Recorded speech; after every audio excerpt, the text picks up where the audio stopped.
for on some of the underlying resources, whether it's water or whatever the resource that we're concerned about, that reflect the true cost. Getting that true cost is often a complicated analytical question, but we at least need to start moving those resource prices towards the real cost, rather than unwittingly subsidizing environmental inefficiency, which we do in many areas. We know that the right kind of regulation is regulation where there's national and international harmonization of standards, where the U.S. isn't doing it a different way than everybody else. Ideally, there's a syncing up of the states and there's a syncing up of countries, because the more we sync up the various jurisdictions, the greater the incentive to do the innovation. And the greater the disincentive to just do the short-term thing that drives up the cost. And this is a very important issue in the area of climate change. We'd ideally like to have a climate change regime that's relatively consistent, around the world, because that gives everybody an incentive to innovate and ultimately improve their competitiveness. And then, of course, we want to simplify the actual processes of regulation as much as we possibly can, rather than complicate it and make it time-consuming. We want to make those processes more transparent if we possibly can. Ideally, we would prefer, if we can, to have very open reporting of how well the company's doing or what the company's actually achieving in terms of performance. We'd like a lot of transparency on performance standards, and then sort of auditing of people that seem to be, for whatever reason, worth auditing, rather than forcing everybody through the same repetitive process over and over and over again, which is what we tend to do here. There's no conflict between high standards and very efficient implementation of those standards.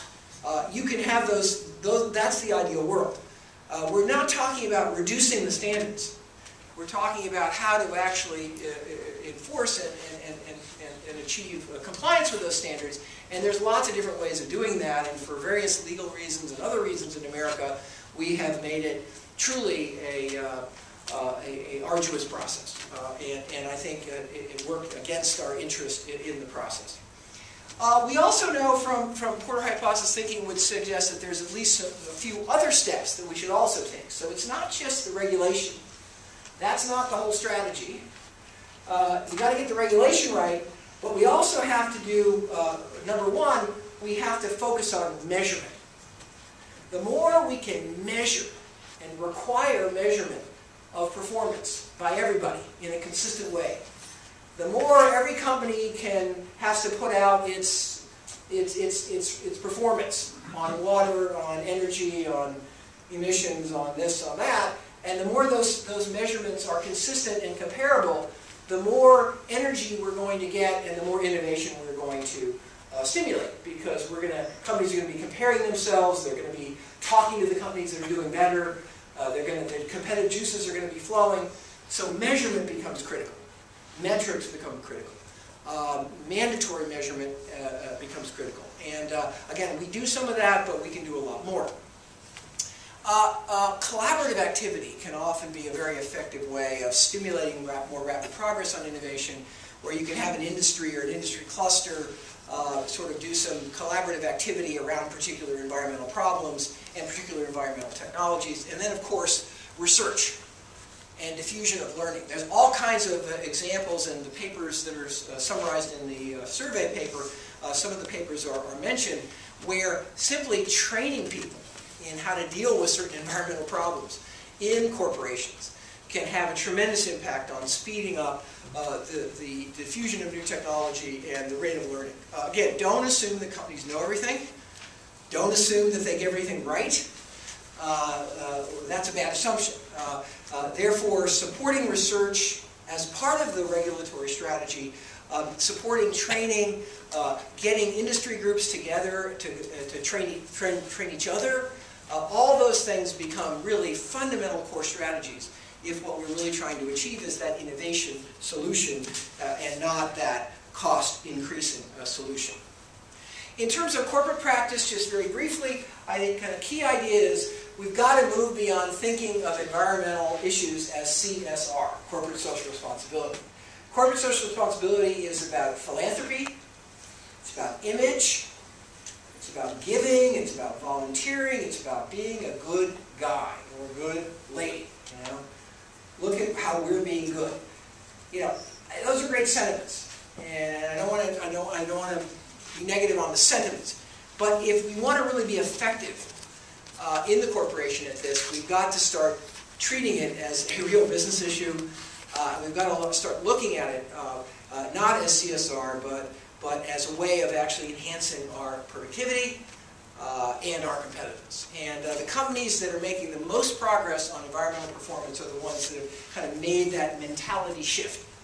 This is not being a good guy. This is not dealing with the critics and the NGOs. This is really a core business activity. And environmental issues are becoming increasingly a strategic differentiator. More and more companies are finding that their ability to excel in this area is allowing them to get a competitive advantage against their competitors. It's not just an operational matter. It's a way of distinguishing the organization from its competitors. So let me just take the last few minutes and try to widen this discussion a little bit. I think what the fundamental idea of the Porter hypothesis is that if we think about innovation and we think of the world in terms of dynamism and change, that we can have environmental improvement while enhancing competitiveness. But what I've come to believe is that the same kind of mindset and the same kind of outcomes are possible in a variety of other areas of societal concern. And this little schematic diagram just gives a few examples. Of course, environmental impact as of 1991 was more about pollution. Today, I think we're seeing environmental impact as more also about energy use, about water use, and a broader set of issues that are more broadly related to the use of resources, natural resources. And I think the Porter hypothesis thinking that this philosophy applies equally to all these definitions of environmental performance, these broader definitions. But it also applies when we think about other corporate issues as well, like health, for example. I've been working extensively in the area of healthcare for the last 6 or 7 years. You know, employers used to think of healthcare benefit costs as a cost to be minimized. That it was an extra cost that companies needed, and many companies really tried very hard to even get out of the healthcare business altogether. But sometime over the last 5 or 6 years, most of the leading companies have had an epiphany. And you're going to smile when you hear what that epiphany is. What they've learned by doing the math is that the health benefit costs are not the big cost. The big cost is the cost of poor health. The cost of absenteeism, the cost of people being at work but not really being productive, the cost of inability to retain staff.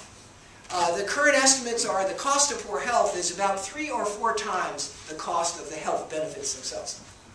So all of a sudden, it doesn't seem so smart to minimize the cost of the health benefits. What you want to do is spend the right amount on health benefits, but spend it in the right way to maximize the health of your employee population, to control their diabetes, to help with weight control, to implement health and wellness programs. And there's been a tremendous revolution in many corporations about the whole attitude towards health and healthcare and health benefits.